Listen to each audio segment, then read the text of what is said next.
반갑습니다. 강민재 팀장입니다. 이번 시간의 주제는 부동산에서 일하는 순서입니다. 그 1편인 발품에 대해 이야기를 해볼까 합니다. 구독과 좋아요 부탁드립니다. 부동산에 취업하고 나서 어떻게 일을 하고 또 어떻게 해서 돈을 버는지 궁금해하시는 분들이 많으실 텐데요. 그냥 집만 보여주고 계약하면 되는 거 아니야? 라고 생각할 수 있어요. 만약 이런 생각을 가지고 일을 한다면 정말 큰일 납니다. 아예 처음부터 그냥 다른 일을 생각해 보시는 게 나을지도 몰라요.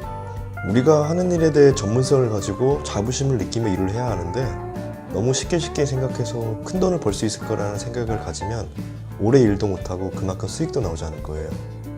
어떻게 보면 이번 영상은 부동산에 취업 혹은 개업을 준비 중인 분들에게 전하는 메시지이기도 하면서 부동산을 알아보고 있는 소비자분들에게까지 같이 전하는 메시지이기도 해요. 생각보다 쉽게 계약이 나올 수는 있어요. 하지만 그 전의 과정이 탄탄하고 어느 정도 준비가 되어 있으니까 나오는 결과물이라고 생각해요. 자, 그럼 부동산에서는 처음에 어떻게 일을 시작할까요? 제가 일했던 경험을 토대로 말씀드리는 거라 이게 무조건 정답이라고는 볼 수는 없어요. 그래도 전해드리는 내용을 알고 있다가 내게 맞게끔 적용을 하거나 아니면 조금의 변화를 주면 될 것 같아요.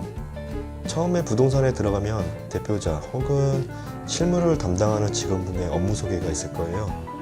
우리 부동산에서는 어떤 일을 한다 라는 이야기를 할 텐데 아파트나 오피스텔과 같은 일반 주택이든 아니면 사무실 상가든 주로 취급하는 물건에 대해 설명을 할 거예요. 입사하기 전에 어느 정도는 이 부동산에 대해 파악하고 들어갔겠지만 그래도 처음에 얘기하는 실무적인 업무 소개는 집중해서 들어봐야 돼요. 내가 알아보고 파악한 내용이랑 다를 수 있으니까요. 그렇게 얘기가 끝나면 이제 본격적으로 교육과 실무에 투입이 됩니다.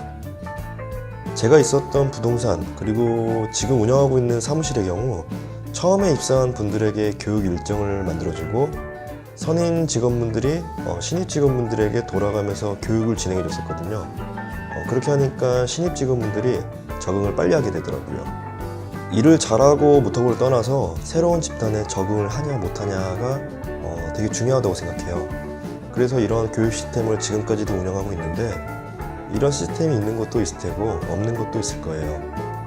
그래도 기본적인 교육은 들어갈 테니 너무 걱정 말고 최대한 빨리 업무에 적응하시길 바라요.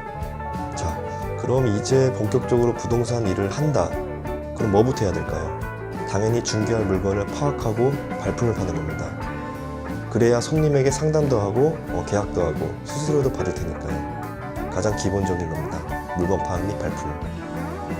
과거에 제가 소공으로 일했던 부동산에서는 대단지의 오피스텔과 업무단지가 혼합되어 있어 오피스텔과 사무실 상가를 주로 했었는데 여기서 처음에 물건을 파악하고 발품을 파는 건 원시적이면서 가장 기본적인 방법이었어요. 한 건물당 500개에서 많게는 1000개가 넘는 호실이 있었는데 돌아다니면서 각 호실마다 명함을 꽂거나 DM 발송을 통해 발품을 팔았거든요. 그 명함이나 우편물을 보고 저희에게 전화를 주면 간단한 상담을 거쳐 물건을 받게 되는 것이고요. 그렇게 확보한 물건을 물건장에 건물별로, 호실별로, 날짜별로 보기 편하게 정리해 놓고 확보된 물건 중에서 사진이나 영상 촬영이 가능한 현장에 있다면 거기에 다시 가서 사진과 영상을 담아왔고요. 이렇게 잘 정리된 물건창과 사진이나 영상 자료는 나중에 큰 수익으로 돌아오게 돼요. 분명. 힘들게 확보한 물건을 사진이나 영상을 통해 광고를 하고 그걸 보고 손님이 전화를 주거나 사무실에 방문을 하게 되면 계약이 나올 수 있고 그렇게 수익이 발생할 수 있으니까요. 나중에 이렇게 확보한 물건장에 연락 한 번씩만 하면 바로바로 물건 파악이 되고 공실이라면 처음에 촬영한 사진과 영상으로 다시 광고도 할 수 있으니까 발품을 판 이후에 물건장 정리는 꼭 해야 된다고 봐요. 발품을 판다라는 것은 걸어다니는 수호를 의미하잖아요. 일단 기본적인 방법으로 시작해보고 차차 내게 맞는 방법을 찾아보면 될 것 같아요. 내가 담당하고 있는 지역의 주 거래 물건을 파악하고 발품 파는 것이 중개의 시작이라 보면 되겠어요. 이 물건을 파악하고 발품 파는 것이 나중에는 굉장히 귀찮고 그럼 계속 미뤄지게 되고 그렇게 초심을 잃어가게 될 수도 있어요. 저는 지금까지도 제가 직접 물건 파악하고 현장 답사, 즉 임장 활동도 제가 직접 하고 있는데 중간중간에는 아직까지도 귀찮고 힘들 때가 있어요. 물건이 이렇게 많이 쌓여 있는데 굳이 또 현장에 나가봐야 돼? 라고 생각이 들 때가 있거든요. 그럼 이럴 때 이런 생각을 해보세요. 혹시 모르니까 라는 생각을 말입니다. 이렇게 힘들게 발품을 판 많은 물건들 중에서도 내 손님에게 맞는 물건이 없을 수 있어요. 귀찮고 힘들더라도 혹시 오늘은 손님에게 맞는 좋은 물건이 있을 수도 라는 생각을 가지고 꾸준하게 물건을 파악하고 발품을 팔아야 돼요. 꾸준하게 물건을 파악하고 발품을 판 만큼 손님에게 자신 있게 상담할 수도 있고 좋은 물건으로 거래할 수 있을 거라 생각해요. 다음 시간에는 내가 발품 판 물건들을 어떻게 홍보하고 또 어떻게 광고하는지 알아보는 시간을 가져볼 텐데요.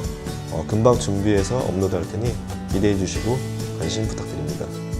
구독과 좋아요 그리고 알림 설정 잊지 마시고요. 감사합니다.